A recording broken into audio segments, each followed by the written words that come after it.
I'm Miranda Combs. Following the tragic accident in Jessamine County yesterday, one neighbor says he saw some of the victims right before they crashed.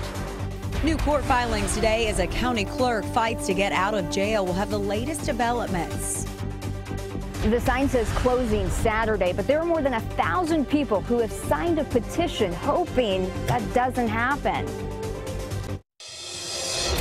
Tracking, alerting, protecting. This is WKYT News at 5. Good afternoon to you. 3 people have now died from a weekend car crash. An SUV crossed the center line and slammed into a pickup on Nicholasville Road in Jessamine County yesterday afternoon. Both drivers died at the scene, while a child in the pickup died hours later. WKYT's Miranda Combs talked to a woman who tried to help save the victims. It's our top story at 5. Word is spreading about the tragic deaths along this stretch of US 27 yesterday. One neighbor of the family says he saw them load up in that tan pickup yesterday morning. I seen them pull up. Ben Madrid says he's lived across the street from 5-year-old Lauren Oslin's grandmother for about a decade. I seen them take off. He says it was typical for Oslin to stay with her grandmother for the weekend. Oh yeah, seemed like it's every weekend. He says he saw the tan pickup pick up Oslin and a young boy Sunday morning before the accident. Hours later, US 27 would be shut down for 5 hours. That's bad. While crews worked to rescue Oslin, her mother, another child, and Rusty Johnson. Police say the driver of this Explorer crossed the center line and hit the pickup traveling in the opposite direction. Lauren Connors stopped to help. She went to the Explorer first. And so I was trying to get him to respond to me. You know, I was like, hey, sir, excuse me, can you hear me? What's your name? Can you talk to me? And it was nothing, and he kind of sat up and sat back in the seat. His head had been on the steering wheel. The coroner says 51-year-old Robbie Chaffins died at the scene. Connors then saw Oslin buried under the steel of the pickup truck. I couldn't tell if she was alive or not, but then you could hear, you know, she took a breath and started to try to cough, and we tried to get her out. We couldn't. The coroner's report on 5-year-old Lauren Oslin shows she died about 8 hours after the crash at UK Hospital. In Jessamine County, Miranda Combs, WKYT. Police are investigating the accident and believe the driver of the Explorer was distracted when that crash happened. Presidential candidate Mike Huckabee will be in Kentucky tomorrow to show his support for Rowan County Clerk Kim Davis. He plans to attend a rally outside the Carter County Jail where a judge ordered Davis to stay until she is willing to issue marriage licenses or resign. There were a couple of new court filings in the case today. WKYT's Sean Moody is at the live desk for us with an update. Sean? Hey there, Amber. Tomorrow is certainly going to be a busy day over there in Carter County. Republican presidential candidate Mike Huckabee is going to be holding that rally at the jail in Grayson, where Kim Davis has been since Thursday. There have also been some new filings today in the case. Davis's attorney submitted an emergency motion asking that the 6th Circuit Court of Appeals immediately consider her request and enter an injunction exempting her from authorizing same-sex marriage licenses and all marriage licenses until the resolution of the appeal. They say even if a ruling on Davis's appeal later finds her in the right, to force her to issue a same-sex marriage license in the meantime would cause her irrevocable harm. They liken her issuing a license to a nurse who is against abortion being forced to perform one. They say that if that motion were to be granted, Davis could be released from jail. Also today, Judge David Bunning ordered that the plaintiffs who sued for the marriage licenses must inform the court whether or not they've gotten licenses from the Rowan County Clerk's office, and if so, send a copy. There was no explanation as to why he issued that order. Now, we talked about how busy Grayson is going to be tomorrow. It's not a very big town. A little more than 4,000 people live there, and city and county officials told the school superintendent that they were concerned about all the traffic that's going to be coming into town for this rally. Because of that, the school board has canceled classes at 5 schools in the eastern end of the county. At the live desk, Sean Moody, WKYT. Sean, thank you. And by the way, that rally will be at 3 tomorrow outside the Carter County Detention Center. The show of support for Kim Davis moved to a northern Kentucky neighborhood today. About 30 people have gathered at Judge David Bunning's home in Fort Thomas. They're holding signs urging him to let Kim Davis out of jail. They've also made a request of his neighbors. We'll explain what they're asking on WKYT News at 6. A prosecutor is asking for more time to decide if he'll seek the death penalty for the suspects in a college professor's murder. Charles Black and Kevin Howard are accused of killing University of Cincinnati professor Randall Rust in Fleming County last year. The Ledger Independent reports the Commonwealth's attorney was supposed to decide by August 28th, but a judge gave him more time. The two are scheduled to go to trial on February 8th. People living in a Lexington neighborhood hope their signatures can save a beloved grocery store. Hundreds have signed a petition to keep the Kroger on Romney Road open. It is scheduled to close on Saturday. WKYT's Kristen Kennedy shows us the effort to keep the store from closing permanently. Beth Ann Enright started out solo Monday morning. She had a dozen signs and 100 signatures. We want people to be aware that we really care about Kroger's on Romney. We love it. She's sending a love letter of sorts, a petition, all the way to Kroger's corporate office. She wants to keep her neighborhood grocer in the neighborhood. Hello, welcome. Grocer's rally. Where is everybody? Slowly but surely, Enright's neighbors added their names. I come up here because I want to be around people now all the time. And their hopes. At least let another grocer come in here. And their heartaches. I am sad, though, for all the employees who have been here for so long. Kroger's on Romney is so vital to this neighborhood. This is the lifestyle of people. These are the businesses that are here. They all thrive on people making it a one-stop place. Enright wants to double the number of signatures she's already collected. Hi there. Hi, so how are you're doing you? a paper petition. I've got one on Facebook. You are? 1,234 people have signed. Oh, right, you're Diane, yeah, right? that's I'm me. Diane. They're sending the names to Kroger Tuesday. This store is set to close Saturday. On a now very active Romney Road. Thank you so much. No Appreciate problem. it. In Lexington, Kristen Kennedy, WKYT. Kroger released a statement late last month saying the Romney Road location has been losing money since 2008. They're encouraging neighbors to shop at their Chenaway or Euclid Avenue stores. Both are less than 2 miles from that Romney location. It has been a good day for one last trip to the pool, maybe even the lake. We are in the middle of another hot and humid day, but we do have some good news, though. Some changes are on the way for us. WKYT Chief Meteorologist Chris Bailey is here with a check of the forecast. You almost needed to be in the water today anywhere. Yeah, you really did. And out there this afternoon, we've got dry conditions for many areas. Heat and humidity taking center stage, upper 80s to around 90 into most of central and eastern Kentucky. Notice we're a little cooler here into London, where it rained earlier this afternoon. Defenders tracking a couple of wayward showers and thunderstorms. Certainly nothing that is widespread out there. Get underneath one or two of those, and obviously it's going to cool you down a little bit. Seeing some action trying to develop here just to the north of Richmond, right on top of Interstate 75 toward the Red House area, northern parts of Madison County. We'll see if a couple of those can drift across the border and the river into parts of the Lexington metro. Back to the west of us into E-Town, a couple of spotty showers and storms out there too. It's really the only game in town, spotty stuff.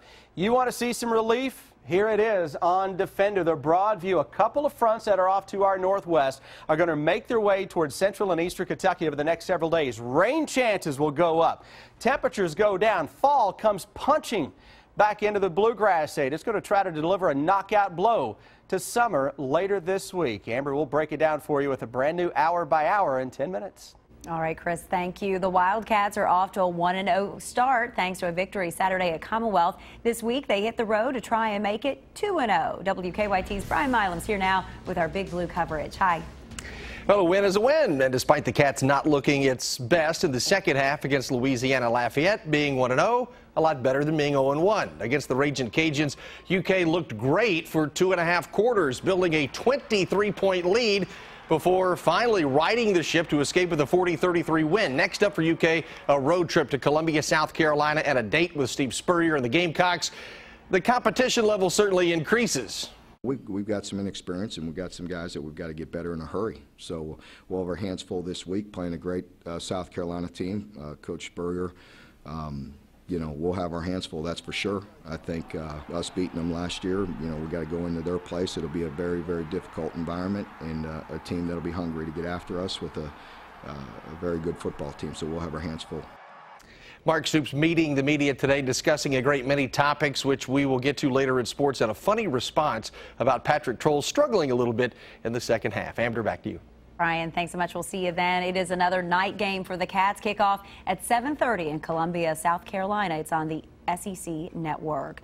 People in Lexington and about 85 cities nationwide put the spotlight on improving childbirth in the U.S. Families packed Cheapside Park for the 4th annual Rally to Improve Birth. The national movement calls for better treatment of women during childbirth, including giving others more information and decision-making power in their care. We spend a lot of money here in the United States on maternity care, and yet our care does not compare to other countries. And we want women to know that there are other options. They have power in their birth, and it should be a wonderful, positive experience for them. The U.S. is the only developed country with a rising maternal mortality rate. Thousands attended a funeral for a police officer killed in the line of duty. The Chicago area officer was shot and killed while chasing 3 men last week. Police are still looking for suspects. Kenneth Craig shows us how the officer was remembered. Officers saluted the flag-draped casket of Police Lieutenant Joe Glenowitz as heavy rain fell. One of the pallbearers was the lieutenant's son, dressed in his military uniform. Mourners hugged Lieutenant Glenowitz's wife during the morning visitation held inside a high school in the officer's hometown of Antioch, Illinois. His uniform was on display next to patriotic flower arrangements and flags. We were made to be courageous. Thousands of police officers from all over the nation attended the funeral service to remember one of their own. Joe was a great husband, an awesome dad, a mentor to the police officers of tomorrow, and a friend to many, including me. Police are still searching for the men who killed the 52-year-old lieutenant last Tuesday. He was found shot near his patrol car after calling for backup while chasing 3 men he called suspicious. Police are hoping a substantial number of surveillance videos taken near the crime scene will help them find the suspects. They were just going door to door with a picture of an African-American, asking if anybody knew about his whereabouts. The FBI has launched a website to gather tips. There's also a $50,000 reward. Kenneth Craig, CBS News. Lieutenant Glenowitz was a police officer for more than 3 decades. 2 high school football players have been suspended for tackling a referee during a game. Video of Friday night's incident at John Jay High School in San Antonio, Texas, has gone viral on YouTube. The video shows one player knock the referee down while the other jumps on top of him. School officials are trying to figure out why the players did it. Each year, thousands of remains go unclaimed, and many of them belong to U.S. veterans. The Missing in America project works to locate and identify and then bury cremated remains of unclaimed U.S. veterans. Today, they buried 6 veterans, including one who fought in World War I at Arlington National Cemetery. A funeral procession of strangers helped say goodbye. A veteran may pass away with no next of kin, but he certainly has family. You're looking at it right here. Missing in America has laid nearly 2,500 veterans to rest. Today was their 2nd visit to Arlington.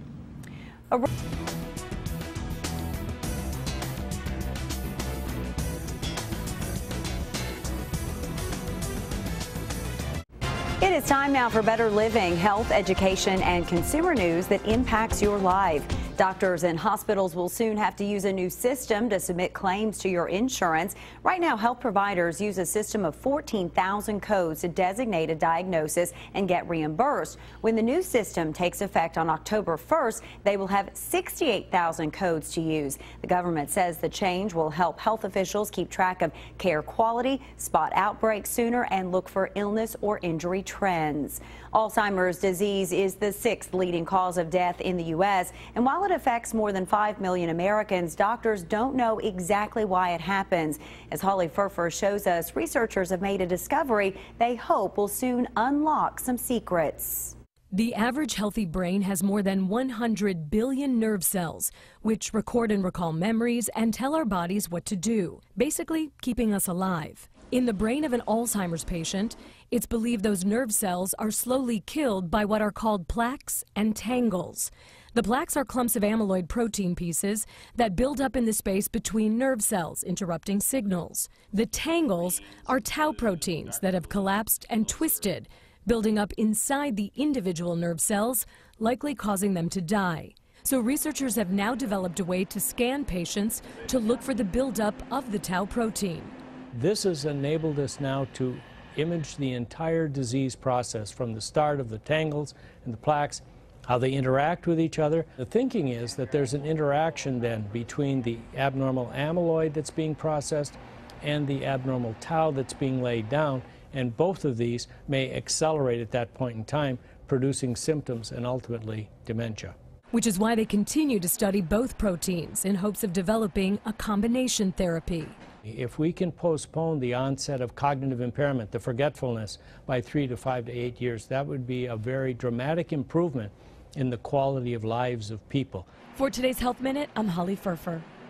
Toyota has formed a partnership to take the human element out of driving. Toyota is joining with Stanford University and MIT to phase out drivers over the next 5 years. Robotic experts will work to develop artificial intelligence, allowing future cars to navigate roads without people behind the wheel. Toyota will invest $50 million in that project. Well, it is a sign that summer is coming to an end. The Starbucks Pumpkin Spice Latte officially returns to the menu tomorrow. If you can't wait that long, you can log on to pslfanpass.com, type in pumpkin, and get a pass for one now. This year's drink is a little different. Starbucks is taking out artificial colors and flavoring and adding real pumpkin to it.